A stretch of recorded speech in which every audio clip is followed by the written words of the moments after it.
ఎప్పుడు కూడా గురువు యొక్క సాన్నిధ్యంలో ఉంటారు. అందుకనే గురుర్ బ్రహ్మ గురు విష్ణు గురుదేవో మహేశ్వర గురు సాక్షాత్ పరబ్రహ్మ తస్మై శ్రీ గురవే నమః.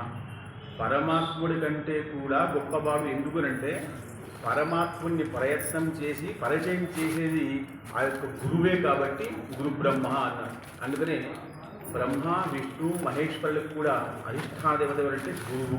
గురువు చెప్పకుండా ఎవరు ఏం చేయలేదు కాబట్టి గురువును పట్టుకోమన్నారు. ఆ గురు పరంపరలో వచ్చింది దత్తాత్రేయ స్వామి. ఈ స్వామిని మనం అర్థం చేసుకోవాలంటే 3 ముఖాలు ఉన్నాయి. మీరందరూ రోజు దత్తాత్రేయ స్వామిని దర్శనం చేసుకుంటున్నారా? 3 ముఖాలతో దర్శనం చేసుకుంటారు. ఎవరికైనా 3 ముఖాలుగా ఉన్నటువంటి దత్తాత్రేయ స్వామి కనబడ్డాడా? ఎక్కడైనా కనబడ్డాడా? ఆ స్వామిని కనబడాలి, వినబడాలి, చూడాలి అన్న పక్షమైతే ఆ పరమాత్మ యొక్క కృప ఉండాలి. కాబట్టి మొట్టమొదటి దత్తుడు అనసూయ అత్రి మహర్షులకి పుట్టినటువంటి దత్తుడు ఏకముఖి దత్తుడే. దత్త పరంపరని మెల్లగా మెల్లగా మెల్లగా అర్థం చేసుకోవచ్చు. దత్త పురాణం మొత్తం 52 అధ్యాయాలు. గురుచరిత్ర చాలా మంది చదివి ఉంటారు మీరు. 52 అధ్యాయాలు మనకి ఎప్పుడు అర్థం అవ్వాలి? మనం ఒక అర్థంలో ఒక భాగంలో ఒక విషయాన్ని తెలుసుకోవడం కోసం ఒక జీవితకాలం అయిపోతుంది.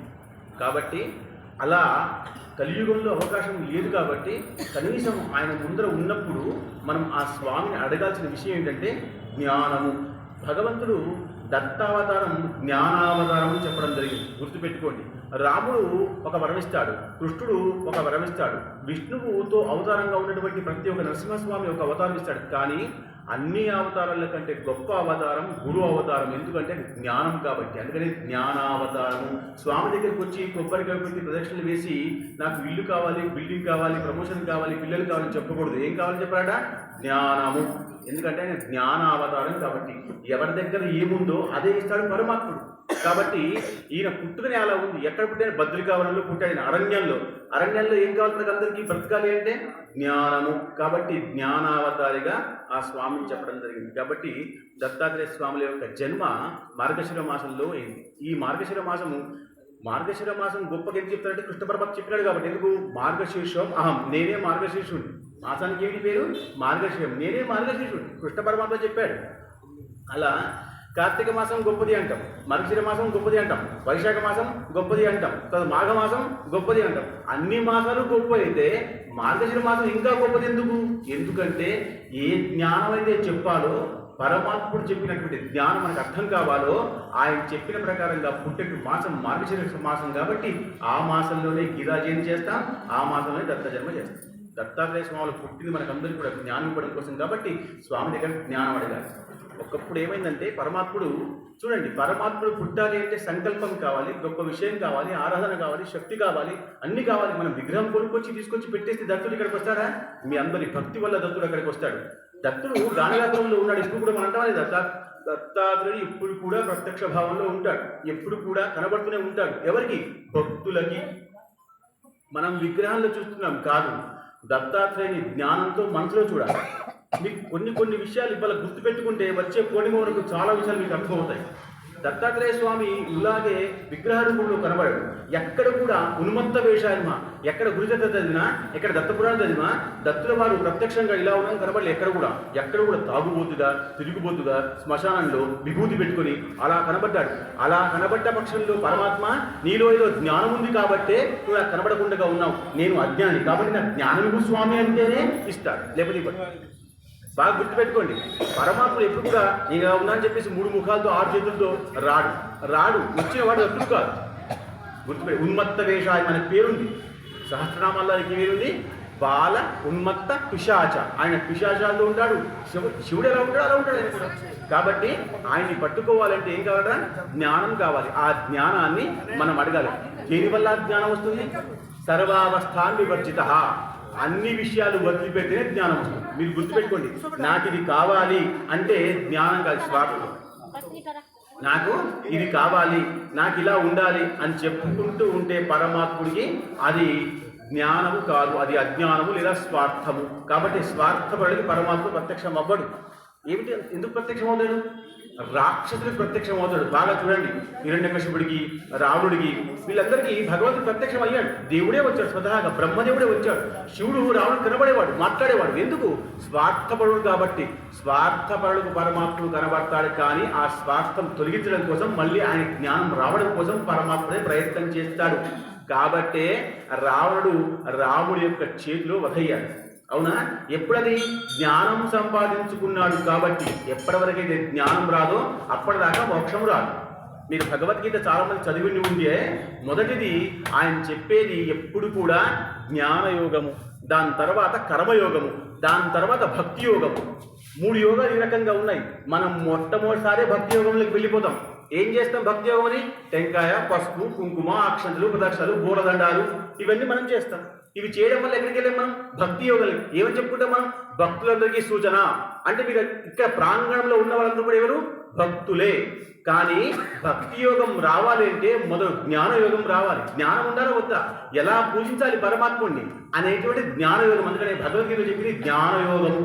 దాని తర్వాత చెప్పింది కర్మయోగం. ఏమిటి కర్మ అంటే? ఎలా పూజించాలి పరమాత్ముడిని. దత్తుడికి ఏమో ఒక రకంగా పూజించాలి, శివుడికి ఇంకో రకంగా పూజించాలి, గణపతికి ఇంకో రకంగా పూజించాలి. గణపతికి గరగ ఎక్కుతుంది, గణపతికి తులసి ఎక్కదు. అవునా కదా? ఇవన్నీ మనం అనుకుంటామా లేదు? ఇదంతా కూడా కర్మ. అంటే కర్మ ఎలా చేయాలో భగవంతుడే చెప్తాడు, ఎలా పూజించాలో చెప్తాడు, నేను ఎలా ఉన్నానో చెప్తాడు, ఎలా నువ్వు పట్టుకోవాలో నువ్వు పట్టుకోవాలి. ఇన్ని చెప్పిన తర్వాత కూడా తప్పులు చేస్తూ ఉంటే, భక్తి యోగంలో ఉండకుండా ఉంటే పరమాత్మ ప్రత్యక్షం అవ్వడు. ఎందుకు? పరమాత్మకి ఏం కావాలో అది నీకు ఇస్తేనే అది ప్రత్యక్షం అవుతాడు. రాక్షసులు ఏమని కోరుకున్నారు? నాకు చావు వద్దు, నాకు మృత్యు వద్దు, నాకు అలా వద్దు, నాకు అది కావాలి, ఇది కావాలి అనుకున్న వాళ్ళకు కూడా ప్రత్యక్షమయ్యాడు, కానీ అంతం చేశాడు. కానీ భక్తుల్ని పరమాత్మ ఎప్పుడూ అంతం చేయడు. అదే పరమాత్మ యొక్క బుద్ధి. కాబట్టి జ్ఞానము సంపాదించిన తర్వాత, కర్మ చేసిన తర్వాత భక్తి యోగం రండి చెప్పడం కోసమే దత్తాత్రేయుడు. ఈరోజు మనం అందరం కూడా ఈ స్వామి దగ్గర మనం పూజ చేస్తున్నాము, హోమం చేస్తున్నాము, ప్రవచనం వింటున్నాము అంటే గాణగాపురం నుంచి దత్తాత్రేయ స్వామివారు ఆ విగ్రహంలోకి వస్తారు. అప్పుడు చూడండి, స్వామి మీరు హోమం చేస్తున్నప్పుడు ఒక్కసారి స్వామి దిక్కు చూడండి, స్వామిలో మెరుపొస్తుంది. ఇదంటే జ్ఞానం, ఇదంటే భక్తి, ఇదంటే మనకు యోగంలో ఉన్నటువంటి భాగాలు. అలా కనబడతాడు పరమాత్ముడు. ఇలా మంటలు చేసుకుంటూ కూర్చుంటూ ఉంటే, చెప్తలు వస్తూ ఉంటే పరమాత్ముడు కనబడాడు. దత్తాత్రేయ స్వాములు పుట్టడం కోసం అత్రి మహాముని, అత్రి గుర్తుపెట్టుకోండి. అత్రి అంటే ఆ ట్రీ, ఆ అంటే అవి, త్రి అంటే 3. ఆ 3 గుణాలు లేనటువంటి వాడు అత్రి. ఏ గుణాలు? కర్మంగత్వేన రజతమసత్వ గుణాలు లేవు ఆయన. ఆయనకి క్రామ, క్రోధ, లోభాలు లేవు ఆయనకి. ఆయనకి ఏమీ లేదు. ఆయనకి ఏం కావాలట? సంతానం కావాలి. దేనికోసం సంతానం కావాలి? లోక కళ్యాణం కోసం కావాలి. గుర్తుపెట్టుకోండి, మనకి సంతానం కావాలి. దేనికి కావాలి? లోక కళ్యాణం కోసం సంతానం కలిగి ఉండాలి. లేకపోతే సంతానం కలిగి ఉపయోగం లేదు. ఆయన కర్మ చేయాలి, తండ్రికి శ్రాద్ధం పెట్టాలి. అట్లాంటి కొడుకు కనమని భగవంతుడు మనకు జ్ఞానం ఇస్తాడు. ఎందుకంటే గర్భవతిగా ఉన్నప్పుడు ఎన్నో జపాలు, తపాలు, అనుష్ఠాలు, భగవద్గీత, రామాయణ చదువులు చెప్పారు. అలాంటి గుణవంతుడు పుట్టాలి కాబట్టి. అలా గుణవంతుడు పుట్టాలని అత్రి అనసూయ ఇద్దరికి అనిపించింది. కానీ ఎంతో కాలం గడిపింది. బాగా గుర్తుపెట్టుకోండి, మంచి జరగాలంటే కాలం గడిచిపోవాలి. 9 గంటలకు హవనము, 10 గంటలకి పూజ, 12 గంటలకి భోజనము అంటే కుదరదు. పరమాత్మ ఆ స్థానంలో వచ్చి అలా చేయించాలి, చేయించగలగాలి. చేస్తేనే భగవత్ కృప, లేకపోతే కృప కలగదు. భగవంతుడు మీరు రమ్మని వస్తాడా? భగవంతుడు హోమం చేస్తుంటే రమ్మంటే వచ్చేస్తాడా? మీ ఆత్మ వెళ్ళి పరమాత్మకు చెప్పాలి. పరంజ్యోతి. ఏం జ్యోతి అది? జ్ఞానజ్యోతి. ఆ జ్యోతికి నీ లోపల ఉన్న ఆత్మ చెప్పాలి. నీకు ఇక్కడ వేసే విషయాలు, వేసే వస్తువులు, కూర్చుండే స్థలం ఇదంతా పరమాత్ముడే. కానీ పరమాత్ముడు నీ హృదయంలోకి వచ్చి చెప్పాలి. అప్పుడు నీకు చూసే విధానం వేరు. కొడుకు 12 గంటలకి బయట నుంచి రావాలి, రాలేదు. 1:30, 2 అయింది, ఇంకా కొడుకు ఇంటికి రాలేదు. 3 గంటలకు వచ్చినప్పుడు ఆ కొడుకుని చూసే విధానం నీది వేరు, కొడుకు నిన్ను పట్టుకునే విధానం వేరు. అవునా? అమ్మ ఇప్పటిదాకా ఇక్కడికి పోయావురా, రోజు 12 గంటలకు వస్తావు, ఆ సంతోషమే. కానీ ఈరోజు నువ్వు రాలేదే, ఈరోజు రాలేదు కాబట్టి 3 అయింది కాబట్టి నిన్ను చూసే విధానం వేరు. తల్లి ఆ గుణం తల్లిలో అప్పుడు వస్తుంది. అలాగే పరమాత్మని పట్టుకునే గుణం మనకు రావాలి. ఇలా చేసేస్తే పరమాత్ముడు వచ్చేస్తాడంటే సంతోషం. అందరూ చేస్తారు, డబ్బున్న వాళ్ళందరూ యోగం చేస్తారు, అందరూ యాగం చేస్తారు కదా. మరి పరమాత్ముడు రావాలంటే లోపల ఉన్నటువంటి జ్యోతిని వెలిగించాలి. ఇది పరంజ్యోతి. అదా పరంజ్యోతి మనం అంటాం లేదు, మనం ఏమంటాం? లోపల జ్యోతి ఉంటుంది కదా. ఏం జ్యోతి అది? జ్ఞానజ్యోతి. ఆ జ్ఞానజ్యోతి ఎక్కడ వెళ్ళాలి? పరంజ్యోతి దగ్గరికి వెళ్ళాలి. అందుకనే పరమాత్మని పట్టుకోవాలంటే మొదలు ఏం చేయాలి? జ్ఞానము నేర్చుకోవాలి, తర్వాత కర్మ చేయాలి, కర్మయోగం తర్వాత భక్తి యోగం చేస్తే పరమాత్మ కనబడుతుంది. వాళ్ళకి సంతానం కావాలి. బద్రికావనంలో ఉన్నారు. కృష్ణ పరమాత్మనేమో జైల్లో పుట్టాడు, చెరసాల్లో పుట్టాడు. ఈ భగవంతుడేమో ఈయన కూడా గురువు. ఏ గురువు? కృష్ణం వందే జగద్గురు, దత్తం వందే జగద్గురు. ఈయన కూడా గురువే, ఆయన కూడా గురువే. ఆయన దగ్గర శంఖచక్రం ఉంది, ఈయన దగ్గర శంఖచక్రం ఉంది. గుర్తుపెట్టుకోండి, గురువు యొక్క ఆరాధన ఎలా చేయాలి అంటే ఆయనకి మన దగ్గరికి వచ్చేటట్టుగా అనిపించాలి. మనం ఆయన దగ్గరికి వెళ్ళడం కాదు. ఎప్పుడు కూడా పరమాత్ముడి దగ్గరికి వెళ్ళే ప్రయత్నం మనం చేయాలి. పరమాత్మ దగ్గరికి వెళ్ళిపోవడం అంటే మృత్యువే. మీరు బాగా గుర్తుపెట్టుకోండి, ఒక పోటీలో మీకు పరమాత్ముడు అర్థమవ్వడు, దత్తుడు అసలే అర్థమవ్వడు. పరమాత్మ దగ్గరికి మనం పోవాలి అంటే ఏమిటి? మృత్యువు. కానీ పరమాత్ముడే మన దగ్గరికి రావాలంటే భక్తి.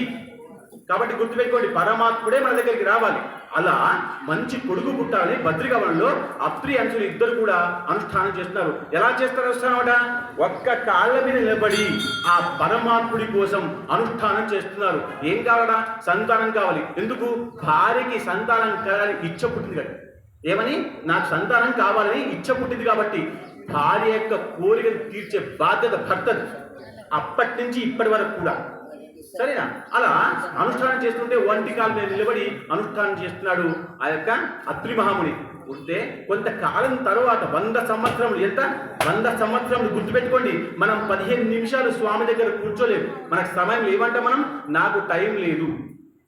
స్వామి ఎన్ని గంటలకు మీ ఇంట్లో వ్రతము?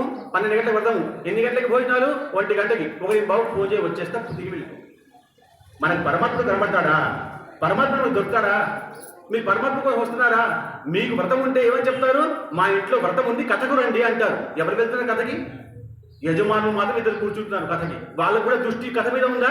లేదు. ఎవరు వచ్చారు, ఎవరు పోయారు, అల్లుడు గారు వచ్చారా, వాళ్ళు కూర్చోబెట్టారా, అన్ని జరిగినాయా? ఇదే మీకు పరమాత్మ ఎందుకు కనబడతారు?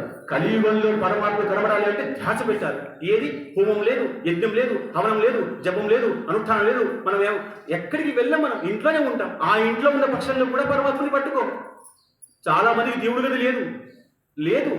హాల్ పెద్దగా ఉంది, బాత్రూమ్ పెద్దగా ఉంది, దేవుడి గది లేదు. ఎక్కడో గూట్లో పెట్టేస్తారు దేవుణ్ణి.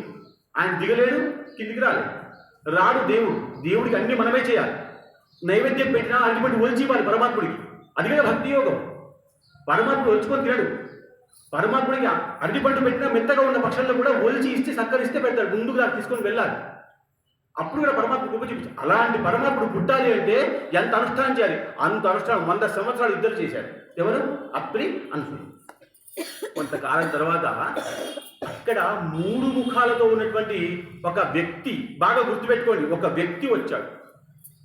ఋషి అన్నాడు, నేను ఎవరి కోసం అనుష్ఠానం చేశాను? మీరంతా ఎవరు? 3 ముఖాలు ఎందుకు ఉన్నాయి మీకు?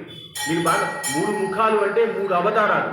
మీ అవతారాలు కూడా మీకు చెప్తాను. మీ సమయం దయచేసి ఈ కార్యక్రమాన్ని కొంచెం ఆపుతున్నాం, కానీ మీరు వినిపెట్టుకోండి. ఈ పూర్ణిమ ఈరోజు మీకు చాలా విశేషం. ఎందుకంటే ఈరోజు మీరు దత్త పూర్ణిమ విశేషంగా ఎప్పటి నుంచి ఉన్నాడు దత్తుడు ఇక్కడ. ఈరోజు వస్తాడు దత్తుడు ఇక్కడ. ఎక్కడో ఉన్నాడు? ఇప్పుడు మూర్తిలో ఉన్నాడు. ఇప్పుడు ఎక్కడికి వస్తాడు? మీలో, తర్వాత స్వామిలో వస్తాడు. ఇది గుర్తుపెట్టుకోండి. కాబట్టి వినండి, దత్తుడు అంటే ఇది. కాబట్టి 3 అవతారాలతో ఆ యొక్క అత్రిముని ముందర వచ్చాడు అవతారం, ఒక వ్యక్తి. వస్తే స్వామి మీరెవరు? బాగా గుర్తుపెట్టుకోండి. ఎక్కడైనా మీరు చూడండి, మీరు బాగా అనుష్ఠానం చేసిన తర్వాత దేవుడు ప్రత్యక్షమై నీకేం కావాలయ్యా అంటాడు. అంటే ఏం కావాలి? పరమాత్మ తెలియదా? ఏం కావాలో దేవుడు తెలియదా? దేవుడు అజ్ఞానియా? దేవుడు జ్ఞానస్వరూపి, సచ్చిదానంద స్వరూపుడు భగవంతుడు కదా. అతనికి తెలియదా? తెలుసు. కానీ ఏమంటాడు?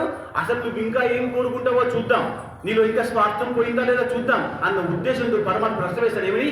ఏం కావాలయ్యా? ఎందుకంటే అనుష్ఠానం చేస్తా అనుకున్నప్పుడు సంకల్పం వేరు, అనుష్ఠానం అయిన తర్వాత సంకల్పం వేరు, డబ్బు లేనప్పుడు సంకల్పం వేరు, డబ్బు వచ్చినాక వచ్చే అహంకారం వేరు. పెళ్లికి ముందు ఒక రకంగా ఉంటాడు, పెళ్లికి ఒక రకంగా ఉంటాడు. చాలా మంది ఉంటారు భూమి మీద. అది గుణం, వ్యక్తి యొక్క గుణం. కానీ పెళ్ళైన తర్వాత కూడా పెళ్లి కాకంటే ముందు అందరితో ఇలా ప్రేమగా మాట్లాడుతున్నాడు వాడు వ్యక్తి. అంతే. డబ్బు లేకుండా ఉన్నప్పుడు ఎలా ఉన్నాడో, డబ్బు వచ్చిన తర్వాత ఎలా ఉంటాడో అతడు వ్యక్తి.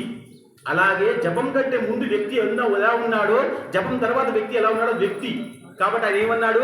మీరు ముగ్గురు ఎవరు? అసలు మీరు 3 ముఖాలతో ఉన్నారా ఎవరు అంటే, అప్పుడు అన్నాడు, అసలు నువ్వు ఎవరి కోసం ఆరాధన చేసావో మాకు అర్థం కాదు. ఓంకార స్వరూప. దత్తుడు ఓంకారుడు. భగవంతుడికి అసలు రూపం లేదు. మీరు బాగా గుర్తుపెట్టుకోవాలి. అందుకని మెల్లగా మెల్లగా మెల్లగా వింటేనే మీ లోపల పరమాత్మ, అహం బ్రహ్మాస్మి, మీరే పరమాత్ముడు.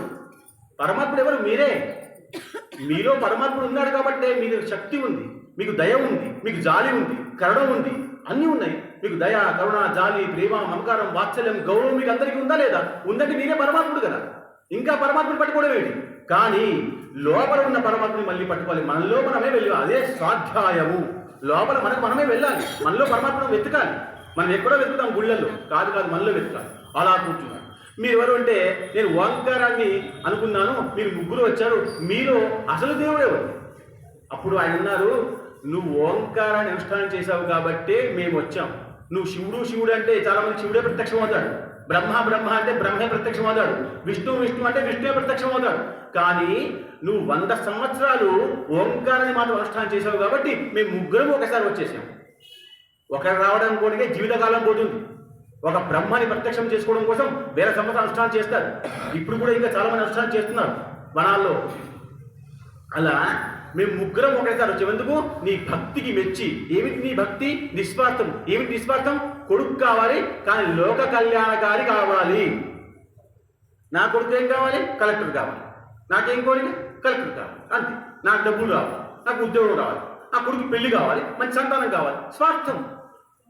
స్వార్థంతో ఉన్నటువంటి వాడికి పరమాత్ముడు కనబడడు, వినబడడు. రెండు ఆయనకి ఇష్టం ఉండదు. ఆయనకు కావాల్సిన నిస్వార్థం. ఏం కోరుకున్నావు నువ్వు? మంచి సంతానం. ఎవరి? లోక కళ్యాణం. కాబట్టి అసలు లోక కళ్యాణం చేసేటువంటి సంతానం కలగడం కష్టమయ్యా.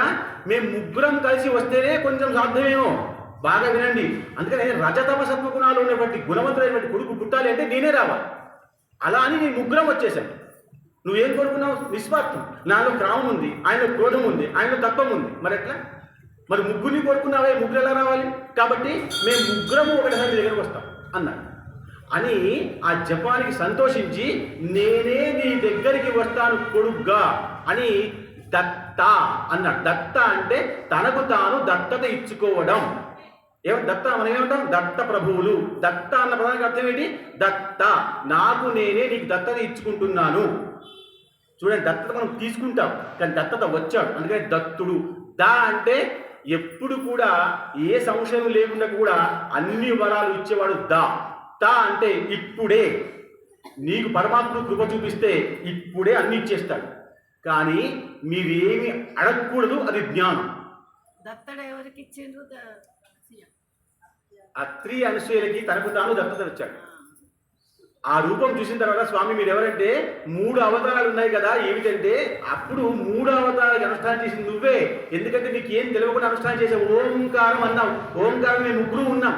నీకు లోక కళ్యాణి కావాలి అంటే ఎవరు ఉండాలి? మేము ముగ్గురం ఉండాలి. కాబట్టి ఆ 3 అవతారాలుగా ఉన్నటువంటి ఆ దత్తుడే, ఆ విష్ణువే, ఆ మహాదేవుడే దత్త, నేను నీకు వచ్చేస్తున్నా కొడుకు అన్నాడు.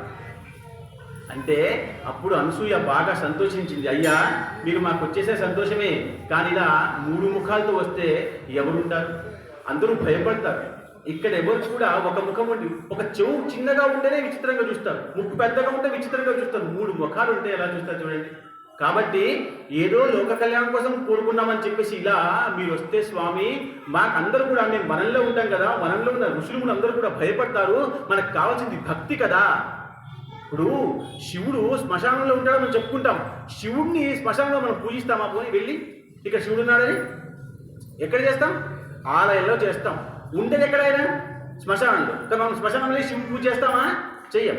అలా పరమాత్మ నీలో ఉన్నటువంటి గుణాలన్నీ కూడా, అవతారం అంతా కూడా చిన్నగా మారిపోయి పిల్లాడిలాగా ఉంటే అప్పుడు భక్తి మార్గాన్ని మేము నేర్చుకుంటాం పరమాత్మ అని చెప్తే, అప్పుడు అత్రికి అనసూయకి ఆ దత్తుడు 3 ముఖాలతో కాకుండా ఏకముఖి దత్తుడుగా కనబడి అప్పుడు అన్నాడు, మాలో 3 గుణాలు ఉండాలని తెలుసుకోవాలి కదా, నీకు జ్ఞానం రావాలి కదా. కాబట్టి దత్తుల్లో ఉన్నటువంటిది ఒకటి బ్రహ్మ. బ్రహ్మ అంటే బ్రహ్మ స్వతహాగా ఉండలేదు, అక్కడ చంద్రుడిని పెట్టి వెళ్ళాడు. మీరు బాగా గమనించాలి, దత్తుడి యొక్క ముఖానికి 3 ముఖాన్ని దండం పెట్టి వెళ్ళిపోకూడదు. అక్కడ ఉన్నది ఒక ముఖం విష్ణువుది, ఒక ముఖం బ్రహ్మది, ఒకటేమో అక్కడ దుర్వాసుడు. అంటే శివుడేమో దుర్వాసుడు అయిపోయాడు, బ్రహ్మేమో చంద్రుడు అయిపోయాడు, ఒక్క విష్ణు మాత్రం అలాగే ఉండిపోయాడు. కాబట్టి అక్కడ ఉన్న ముఖాలు ఎవరి?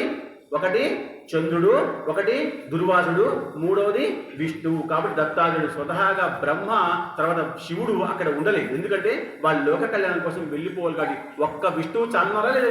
వీళ్ళు ఏమన్నారు? నాకు ఒక్క ముఖం చాలు అన్నారా లేదా? కాబట్టి ఒక్క ముఖంతో ఉన్నాడు. కానీ శక్తులు మాత్రం 3 అలాగే ఉన్నాయి. మనకు అజ్ఞానంతో అర్థం కాదు కాబట్టి 3 ముఖాలతో కనబడతారు. ఇక్కడే కనబడతారు. ఎక్కడ ఏకముఖి దత్తుడున్నాడు. దత్తాత్రేయ మఠంలో ఏకముఖమే ఉన్నాడు కదా, ఒకటే ముఖంతో దత్తుడున్నాడు. చాలా ఆలయాల్లో ఏకముఖంతో దత్తుడు ఉన్నాడు. అలా నాకు ప్రత్యక్షమయ్యావు కాబట్టి ఇంకా లీల చేద్దాం అంటే, లీల అంటే ఏమిటి? పరమాత్ముడు చేసిందే లీల. పరమాత్ముడు ఏం చేస్తాడో అది లీల. కాబట్టి పరమాత్మ ఇంకా మనం లోక కళ్యాణం కోసం వెళ్దామని చెప్తే అప్పుడు వాళ్ళందరూ కూడా బద్రికావనం. బద్రికావనం అంటే నేరబండు. బద్రికం అంటే నేరబండు. నేరబండు అంటే ఏమిటి? పైన ఉన్నటువంటి బాగా ప్రతి ఒక్క విషయానికి అర్థం ఉంది గురుచరిత్రలో. గురుచరిత్రను బాగా పట్టుకోవాలి. టక్క టక్క టక్క టక్క 7 రోజుల్లో పారాయణం చేస్తాను చేయకూడదు. 7 రోజుల్లో ఏ భగవంతుడు ప్రత్యక్షం అవ్వడు. జీవితకాలంలో అవ్వడు. 100 సంవత్సరాలు చేశాడు ఆయన, మనం 15 నిమిషాలు చేయలేము కదా. కాబట్టి బద్రికము అంటే పై భాగం అంతా కూడా మెత్తగా ఉండి లోపల జిగురు భాగం ఉండి తీయగా ఉండి మళ్ళీ లోపలికి వెళ్తే గట్టిగా ఒక గింజ వస్తుంది. అవునా? ఆ గింజ అంటేనే అందుకనే బద్రికావనంలో చాలా మంది ఇప్పుడు కూడా అనుసరణ చేస్తున్నారు. ఎందుకంటే గట్టితనంలోంచి మనం మెత్తగా అవ్వాలి. మెత్తలోంచి పై భాగం వల్ల మెరుపుగా ఉండాలి. అదే పరమాత్మ యొక్క తత్వం. కాబట్టి పరమాత్ముడు అక్కడే పుట్టాడు పరమాత్ముడు. అందుకనే దీనశిరసహాతయ మద దండవత అన్నారు. అలాంటి పరమాత్ముడు మనకు కనబడాలి అంటే అంత తత్వం మనలో ఉండాలి. ఏముండాలి? 3 గుణాలు తీసేయాలి. రజము, తమము, సత్వం 3 తీసేయాలి. మనం తీసేసి నేను నిశ్చింతగా ఉన్నాను, నాకు ఏం అవసరం లేదు పరమాత్మ, నీ పాదం మాత్రమే కావాలని చెప్పగలగాలి. మనం చెప్తామా? రోజు వచ్చి ఒక టెంకాయ కొట్టి 3 ప్రదక్షిణ వేసి ఒక కోరిక కోరుకునే పోతాం. రోజుకో కోరిక కోరుకునే వాళ్ళకి ఇంకా పరమాత్మ ఎందుకు వస్తాడు? నీ కోరిక తీర్చేస్తాడంతే. బాగా నిద్రలో ఉన్నటువంటి తండ్రికి దగ్గరగా కొడుకు వచ్చి నాకు చాక్లెట్ కావాలి అంటే యాష్టపడి చాక్లెట్ ఇచ్చేస్తాడు. చాక్లెట్ ఇస్తే పళ్ళు వస్తాయిరా, మళ్ళీ పళ్ళు పాడైపోతారు, ఇవన్నీ చెప్తారా? చెప్పడు. ఎందుకు? అని నిద్ర కావాలి కాబట్టి ఇచ్చేస్తాడు.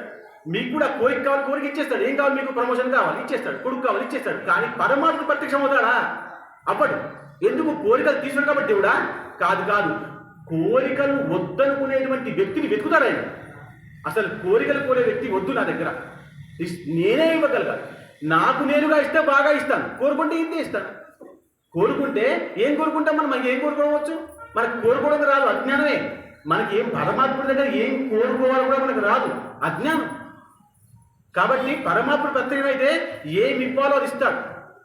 కాబట్టి అలాంటి పరమాత్ముడిని చిన్న స్వరూపంగా తయారు చేసుకొని బద్రికావనంలో ఉంటున్నారు అందరూ కూడా. ఉంటే ఒకసారి ఆ యొక్క దత్తాత్రేయులు వారు అన్నారు, ఇంకా లోక కళ్యాణం కోసం నాకు ఆజ్ఞ ఇవ్వమ్మా, నేను వెళ్ళిపోతాను అన్నారు. ఇప్పటిదాకా అనుష్ఠానం చేసి కొడుకు పుట్టకుండా ఉంటే ఇప్పుడు పుట్టిన కొడుకుని పంపించమంటే ఎవరు పంపిస్తారు? ఏ తల్లి పంపిస్తుంది? తల్లికి ప్రేమ ఎక్కువ. అందుకనే మనం గత మాసంలో విన్న మార్గశిర మాసంలో దాన్ని కార్తీక మాసంలో దాన్ని దామోదర మాసము అన్నాం కదా. కార్తీక మాసం ఇంకో పేరు ఏమిటి? దామోదర మాసము. అంటే దామోదర మాసంలో తల్లి బిడ్డను వదిలిపెట్టుకోవడం కోసం యశోదామాత దగ్గర అందరూ కృష్ణ పరమాత్మను చెప్పి చాడీలు చెప్పి ఈ కృష్ణ పరమాత్మ మంచివాడు కాదు, వాడిని కట్టిపెట్టమ్మా అంటే కట్టిపెట్టే ప్రయత్నంలో దారం తీసుకొచ్చి ఆ యొక్క నడుము కట్టే ఉదరము అంటారు, దాన్ని ఉదరము అంటారు. అంటే ఈ భాగంలో కట్టి పెట్టే ప్రయత్నం చేసింది పరమాత్ముడు. కట్టి పెడితే కట్టబడడు. పరమాత్ముల గుణం ఏమిటి? కట్టబడడు. ఎలా కట్టి పెట్టాలి? భక్తితో కట్టి పెట్టాలి. మనం ఏం చేస్తామంటే భగవంతుడికి టెంకాయ కొట్టి ఆశతో, నైవేద్యం పెట్టి ఇంకో ఆశతో, హారతి ఇచ్చి ఇంకో ఆశతో హారతి పెడతాం. పరమాత్మ ఇది ఆగడు. ఎందుకంటే ఎంతో మంది హారతి ఇస్తున్నారు కాబట్టి ఇప్పుడు ఆయన కదా. ఎంతో మంది మీ దగ్గర ఎందుకుంటాడు? మీ దగ్గర భక్తితో కూడుకున్నటువంటి నైవేద్యం ఉంటే ఆగిపో. రోజు వేసే దండ ఒకవేళ తీసుకొని రాకుండా ఉంటే పరమాత్మ ఎదురు చూస్తాడు. అయ్యో ఈ అమ్మ రాలేదే, నాకు దండ వేస్తే ఎంతో ఆనందంగా ఉండేది అని ఆలోచిస్తాడు. అది భక్తి యోగం. కాబట్టి కృష్ణ పరమాత్మను పట్టుకునే ప్రయత్నం చేస్తుంటే ఒక దారం, ఒక చేతిలోనేమో కృష్ణుడి యొక్క చిన్న చేయి పట్టుకుంది కదా, ఒక చేతిలో దారం పట్టుకుంది. ఒక చేతితో దారం చుట్టి పెట్టి కట్టి పెట్టి ముడివేయడం కాదు, అవుతుందా? ఒక చేతిలో కృష్ణ పరమాత్మ యొక్క చిన్న చేతు, ఒక చేతిలో దారం కట్టి పెడదామంటే అవకాశం ఉందా? ఒక చేతితో ముడిపడుతుందా? పడదు. కానీ ప్రయత్నం చేసింది. ఇది తల్లి ప్రేమ కాబట్టి ఆయన ఏమంటున్నాడు? నన్ను కట్టిపెట్టే ప్రయత్నం చేయకు, దారంతో కట్టుబడేవాడిని కాదు. ఏమంటారు కృష్ణ పరమాత్మ? చెప్పగానే చెప్తారు అన్ని విషయాలు. అందుకనే భక్తుడే తెలుసుకోవాలి. ఎప్పుడైతే ఆమె కష్టం అంతా అయిపోయి ఇంకా అలిసిపోయి కట్టే ప్రయత్నం చేసిన తర్వాత పరిగెత్తు ఉంటే కృష్ణ పరమాత్మ వెంట పరిగెత్తు ఉంటే దొరకకుండా ఉంటే ఆఖరికి కృష్ణ పరమాత్మ అన్నాడు, ఇప్పుడు నేను నీకు దొరికిపోయాను. ఎప్పుడు దొరికిపోయాను? ఎప్పుడైతే నేను పట్టుకునే ప్రయత్నం చేసి నువ్వు అలసిపోయావో, నువ్వు పూర్తిగా అలసిపోయావు, నీ కర్మ అంతా అయిపోయింది, నీ చెడు అంతా అయిపోయింది, నీ దోషం అంతా వెళ్ళిపోయింది, అప్పుడు పరమాత్ముడు పట్టుపడతాడు. ఎలా? ఆయనే వచ్చావు అమ్మా పట్టుకో అంట. భగవంతుడు కూడా అలాగే నీ మొత్తం కర్మ అయిపోవాలి, నీ దోషం అంతా అయిపోవాలి, నీ జన్మలో చేసే పాపం అంతా అయిపోవాలి, అప్పుడు స్వతహాగా పరమాత్ముడే దగ్గరకు వచ్చి నేను వచ్చానమ్మా చెప్పు అంటాడు. అలా సాధ్యమా స్వామి? ప్రశ్న వేయవచ్చు. సాధ్యమే. కలియుగంలో చాలా మందికి పరమాత్ముడు కనబడ్డాడు. ఉన్నాడు అన్నవాడు కనబడ్డాడు, ఉన్నాడో లేడని కనబడలేదు. ఉన్నాడా లేడా? ఉన్నాడు. ఉన్నాడంటే పట్టుకో. విధానం మాత్రం ఇది. విధానం నువ్వు నిర్ణయం చేస్తావా? పుస్తకం చదవాలి అంతే, చదవాలి. రాసినవాడు రాశాడు, చెప్పేవాడు చెప్తున్నాడు, మనం వినాలి కదా. ఆచరించేవాడికి పుస్తకం. రాసినవాడు ఎవరు? ఎవరో రాశారు. చెప్పేవారు మన టీచర్లు. మరి వినేవాళ్ళం మనం. మనకు ఆ పుస్తకం చదవడం వల్ల మంచి ఉద్యోగం, మంచి జ్ఞానం వస్తుంది. మనం పడి మంచి స్కూల్కి వెళ్తే, మంచిగా కూర్చొని శ్రద్ధగా వింటే, మనకు జ్ఞానం వస్తే, మనకు ఆ పుస్తకం అర్థమైతే మనకు ఉద్యోగం వస్తుంది. వాళ్ళు పంపించినారులే, మా అమ్మ నాన్నలు మేము పోతున్నాంలే, సార్లు చెప్తున్నారులే, వాళ్ళ జీతం వాళ్ళకి వస్తారులే, మా అమ్మ ఇంట్లో కిరికిరి పోతుందిలే అనుకుంటే ఇంట్లో మీకు ఏం రాదు. ఇంకా సమయం మాత్రం వృధా అవుతుంది. సమయం చాలా గొప్పది. కాబట్టి ఆ సమయాన్ని గట్టిగా పట్టుకోవాలంటే పరమాత్ముడిని పట్టుకోవాలి. ఆ పరమాత్ముడే మనల్ని పట్టుకోవాలి. పరమాత్ముడు పట్టుకోవాలి అంటే భక్తి చేయాలి. యశోదామాత లెక్క ఏం చేయాలి? ఏమైనా అమాయక భక్తి చేయాలి. మనకు పెద్దగా బొట్లు పెట్టుకున్నవాడు భక్తుడు కాదు, పెద్ద రుద్రాక్షమాల వేసుకున్న భక్తుడు కాదు. భక్తుడు అంటే అమాయకుడు. అసలు ఆయన దగ్గర ఏమి లేదు. పిచ్చివాడు భక్తుడు. అసలు ఆయనకి ఏం సంబంధం లేదు, నాకు దేవుడు కావాలంతే. ఇది చేసేవాడు పరమ. కాబట్టి ఆయన దత్తుడు ఇంకా లీల చేయడం మొదలు. లీల అంటే ఇదా ఎలా చేశాడు? కృష్ణ పరమాత్మ లీల, దామోదర లీల అలా చేశాడు. ఏం చేశాడట? అక్కడ వనంలో ఉన్న అందరికి కూడా జ్ఞానం చెప్పడం మొదలుపెట్టాడు. ఎవరికి కూడా జ్ఞానం చెప్పడం ఇష్టం ఉండదు. నేను రోజు గురుచరిత్ర వచ్చి చెప్తాను అంటే మనం వింటారా? ఎవ్వరు వినరు. వద్దు స్వామి, మేము పూజ చేసి ఇంత హవనం చేసి ఇంత ప్రసాదం చేసి పోతాం స్వామి, 3 గంటలు మేము కూర్చోలేము స్వామి, ఖరాఖండిగా చెప్పేస్తారు. గణపతి మండపాల్లో నేను 4 మండపాలు అసలు పట్టుకోలేదు. ప్రవచనం వినా అన్నారు కాబట్టి పట్టుకోలేదు. ప్రవచనం వింటే మీరు ఏదైనా కథ చేయండి. ఏం సత్యావ్రతం చేస్తారు, ఇంకే వ్రతం చేస్తారు, మీరేదో అన్ని వ్రతాలు చేస్తారు, పడసావిత్రి వ్రతం చేస్తారు. ఏ వ్రతం చేసినా దాంట్లో ఆఖరికి ఏముంటుంది? కథ. కథ లేకుండా పూజ పూర్తి అవ్వదు. పరమాత్ముడే అర్థం కాదు. కథ అంటే చెప్పడం అంటే ఏమిటంటే పరమాత్మ గురించి గొప్పగా చెప్పడం. పరమాత్మ గురించి మనం గొప్పగా చెప్తుంటే పరమాత్మ అక్కడి నుంచి విని సంతోషిస్తాడు. ఆహా, ఈ స్వామి చెప్తున్నాడు, వీళ్ళు వింటున్నారు నా గురించి గొప్ప అని. మీ కొడుకు గురించి మీరు గొప్పగా చెప్తుంటే ఆ తల్లి ఎంతో సంతోషిస్తుంది. చెప్పేటప్పుడు నా కొడుకు చాలా బాగా ఆడతాడండి, నా కొడుకు చాలా బాగా రాస్తాడండి, నా కొడుకు చాలా బాగా చదువుతాడండి అని చెప్తూ ఉంటే తల్లికి ఎంతో సంతోషం కదా. ఆ కొడుకు ఎంతో ఆనందం, నా తల్లిని పొగుడుతా. అలా మనం పొగుడుతూ ఉంటే దత్తుల వారు సంతోషిస్తారు. ఎందుకో ఎప్పుడో చేసినటువంటి విషయము ఇప్పుడు నా గురించి జ్ఞాపకం చేస్తున్నారు కాబట్టి మనందరికీ కృప చూపిస్తాడు. మనం అందరం కూడా కృపాలిలో ఉన్నాం. పరమాత్ముడు వింటున్నాడు ఇప్పుడు. అలా మీరు భావన చేస్తే ఇంకా లీల చేద్దామని అందరు నిర్ణయం చేసుకున్నారు. కానీ ఇక్కడ వనంలో ఉన్న వాళ్ళకి జ్ఞానం చెప్తా అంటే ఎవ్వరు వినట్లేదు. జ్ఞానాన్ని ఎవరు వినరు. మంచి చెప్తా అంటే వినరు ఎవరైనా? ఎవరు? ఎందుకు వినరంటే నాకు తెలుసు కాబట్టి. మనం ఏమనుకుంటాం? నాకు తెలుసు, నువ్వేం చెప్తావు. ఈ భావన వల్ల ఏమవుతుంది? అందుకనే శ్రవణం, వందనం, కీర్తం, దాస్యం ఇలా 9 రకాల భక్తుల్లో మొట్టమొదటి భక్తి వినడమే. శ్రవణము, దాని తర్వాతనే వందనం. నేను ఇప్పుడు చెప్పాను కదా, జ్ఞానం తర్వాత భక్తి, జ్ఞానం తర్వాత కర్మ, కర్మ తర్వాత భక్తి. కానీ మనం వల్ల భక్తి వెళ్ళిపోతాం అంతే. కాబట్టి ఆయన లీల చేస్తానని నిర్ణయం తీసుకున్నాడు. కానీ లీల మాత్రం అక్కడ భద్రిక వాళ్ళు ఎవ్వరు వినట్లేదు. వినకపోతే ఆయన అప్పటి నుంచి ఒక్కొక్క దగ్గరికి వెళ్ళి చెప్దామని, ఇక్కడ వినరు కదా అక్కడ వింటారేమో, ఇక్కడ వినరు కదా అక్కడ వింటారేమో అని దత్తప్రభువుల వారు ఒక్కొక్క దగ్గరికి వెళ్ళుకుంటూ జ్ఞానం చెప్తున్నారు. జ్ఞానం ఎలా చెప్తున్నారు అంటే, కాశీ స్నాన జప ప్రతి దివసి, కోల్హాపుర భిక్షేసి, నిర్మల నది తుంగా జలప్రాసి, నిద్రామాహుర దేశి, ఐసా దత్తావా. దత్తాత్రేయ స్వామి ఒక దగ్గర ఉంటారా? ఉండరు. కాశీలో ఉంటారు, కొల్లాపురంలో ఉంటారు, మాహూరంలో ఉంటారు, ఎక్కడో ఉంటారు. ఎందుకు ఉంటారు? ఎక్కడికి వెళ్ళి అక్కడ జ్ఞానం చెప్దామని. ఒకే దగ్గర ఎంతసేపు చెప్దాం? మంచి టీచర్కి ఇక్కడికి ట్రాన్స్ఫర్ అవుతుంది. చాలా మంది పిల్లలు ఏడుస్తారు, అయ్యో మంచి టీచర్ వెళ్ళిపోతున్నాడే అని. ఎందుకు? మంచిగా చెప్పేవాడు. కానీ చెప్పినప్పుడు వినకనే ఉంటే ఇంకెవరు చెప్తారు? కాబట్టి మనకి మాహూరంలో స్వామి వెళ్ళి నిద్ర చేస్తాడు. నిద్ర అంటే ఏమిటట? నిద్ర అంటే మృత్యు. మీరు గుర్తుపెట్టుకోండి, మీరు నిద్రపోతున్నారా ఇంకా మృత్యుతో సమానమే. మీకు ఒక నిద్రలో నా పేరు ఇది, నాకు ఇంత పెద్ద ఆస్తి ఉంది, నేను ఈ జాబ్లో ఉన్నాను, నాకు ఇంత పిల్లలు ఉన్నారు అని మీకు జ్ఞాపకం వస్తూ ఉంది అంటే మీకు నిద్ర పట్టలేదు అని అర్థం. పట్టినట్ట? పట్టలేదు. మీకు నిద్ర పట్టింది అంటే మీరు అన్నీ మర్చిపోతారు. ఉదయం మళ్ళీ ఆ స్వాముల వారు లేపితేనే, మీ దేవుడు మీకు లేపితేనే, మీ అమ్మవారు మీకు లేపితేనే మీరు లేస్తారు, లేకపోతే లేవకపోవచ్చు. అంటే నిద్ర శవంతో సమానం. అప్పుడు ఏ జ్ఞానము ఉండకూడదు. నిద్రలో ఏ జ్ఞానం ఉంటుంది? ఏమి ఉండకూడదు. అన్నీ జ్ఞాపకం వస్తున్నాయి అంటే నీకు నిద్ర పట్టలేదు. మనం ఏమంటాం? అయ్యా రాత్రి నిద్ర పట్టిందా మీకు? మీరు ఎక్కడో మీ ఊరి నుంచి మా ఊరికి వచ్చారు కదా, మా ఇంటికి వచ్చారు కదా, నిద్ర పట్టిందా రాత్రి అంట. నిద్ర పట్టాలి. పట్టాలి అంటే పరమాత్ముడే పట్టించాలి. నిద్రపోదామంటే రాదు. 15,000 పరుపు కొనుక్కోవచ్చు, నిద్ర కొనుక్కోలేము, రాదు. అబద్ధపు నిద్ర చేయకూడదు. అలా ఇప్పుడు కూడా మాహూరంలో స్వామి నిద్రకి వెళ్తాడు. ఎందుకు అంటే అక్కడ లేచిన తర్వాత జ్ఞానం చెప్పేవాళ్ళు బాగా మంది వినేవాళ్ళు ఉన్నారు కాబట్టి. నేను ఎక్కడి నుంచి వచ్చాను? ముబారక్ నగర్ నుంచి వచ్చాను. స్వామీజీ పిలిపించినారు, వచ్చాను. నేను మీకందరికి చెప్పడం, మీకు లేక కాదు, మీకు జ్ఞానం ఉంది, కానీ దత్తప్రభుల గురించి చెప్తే బాగుందంటే వచ్చాం. మీరు వింటున్నారు, అది సంతోషం. పరమాత్మకు కావాల్సింది ఆయన స్తుతి, ఆయన హారతి. అవునా? హారతులు ఏమంటాం మనం? త్రిగుణాత్మక త్రైమూర్తి దత్త హాజాన త్రిగుణి అవతార త్రైలోక్యరాణ నీతి నీతి శబ్ద నయనుమాన ఇవన్నీ చెప్తామా లేదా? అంటే పరమాత్మ నువ్వు ఎంత గొప్పవాడివయ్యా, ఎంత మంచివాడివయ్యా, ఎంత మంచి పని చేస్తావయ్యా, మాకందరికి సుఖాన్ని ఇస్తున్నావయ్యా, ఆనందాన్ని ఇస్తున్నావయ్యా అని మనం చెప్తామా లేదా? మనం చెప్తూ ఉంటే ఆయన ఎక్కిస్తాడు. ఇంకా పిల్లవాడు పని చేయకపోతే పని చేసిరారా అంటే పోడు, నువ్వు చాలా బాగా చేసుకొస్తావురా పని చేస్తాడు. నువ్వు ఎంత బాగా రాస్తావురా, అసలు పాట చాలా బాగా, ఒక పాట పాడరా, అరే పాట పాడరా, నేర్చుకున్నావు పాడు అంటే పాడాడు. నువ్వు చాలా బాగా పాడతావురా, మొన్న ఆంటీ నీ గురించి బాగా చెప్పిందిరా, పాడంటే పాడేస్తావు. సంతోషాన్ని పరమాత్ముడికి కల్పించాలి. అప్పుడు పరమాత్ముడు సంతోషించి మనకు సంతోషాన్ని ఇస్తాడు. ఆ సంతోషాన్ని మనం కోరుకోకూడదు. మళ్ళా కోరుకుంటే స్వార్థం అవుతుంది. నిస్వార్థంగా ఉంటే పరమాత్ముడు అనేది చేస్తాడు. ఏం కావాలి మీకు? మనకు అసలు అందరికీ ఏం కావాలి?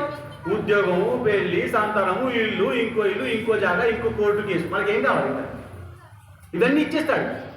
ఇలాగే ఇచ్చేస్తాడు. కానీ మోక్షం, పరమాత్మ యొక్క సాధన, పరమాత్మగా ఉండాలని ఆలోచన, అసలు నాకు ఏమొద్దు, నిస్వార్థం. ఎలా నిస్వార్థంగా ఉండాలంటే సర్వావస్థాన వర్జిత, నాకు ఏమి వద్దు పరమాత్మ, నువ్వు మాత్రమే కావాలి అనండి. ఏం పోయింది? పరమాత్ముడు ఇచ్చాడు జన్మ. ఎవరిచ్చారు మీకు జన్మ? అప్లికేషన్ పెట్టుకున్నారే కదా, గవర్నమెంట్ దగ్గర లేదు కదా. పరమాత్ముడే ఇచ్చాడు, పరమాత్ముడు తీసుకెళ్తాడు. కొందరు 20 సంవత్సరాలు వెళ్తారు, కొందరు 80 పోతారు, కొందరు 100 అయినా పోరు, ఇంకా బెడ్లో ఉంటారు. కాబట్టి ఆ పరమాత్ముని మనం ఆరాధన చేయాలంటే పరమాత్ముడి యొక్క మనసుని మనం అర్థం చేసుకొని పరమాత్ముడు ఏం కావాలో అది ఇచ్చే ప్రయత్నం చేస్తే పరమాత్ముడు స్వీకరిస్తే మన మీద కృప చూపిస్తాడు. ఇది పరమాత్మ యొక్క తత్వం, ఇదే గురుతత్వం, ఇదే జ్ఞానం. కాబట్టి ఆ జ్ఞానం సంపాదించాలంటే గురు బ్రహ్మ, గురు విష్ణు, గురు దేవో మహేశ్వర, గురు సాక్షాత్ పరబ్రహ్మ తస్మై శ్రీ గురవే నమః అని చెప్పుకోవాలి. ఈ రోజు నుంచి చెప్పుకునే ప్రయత్నం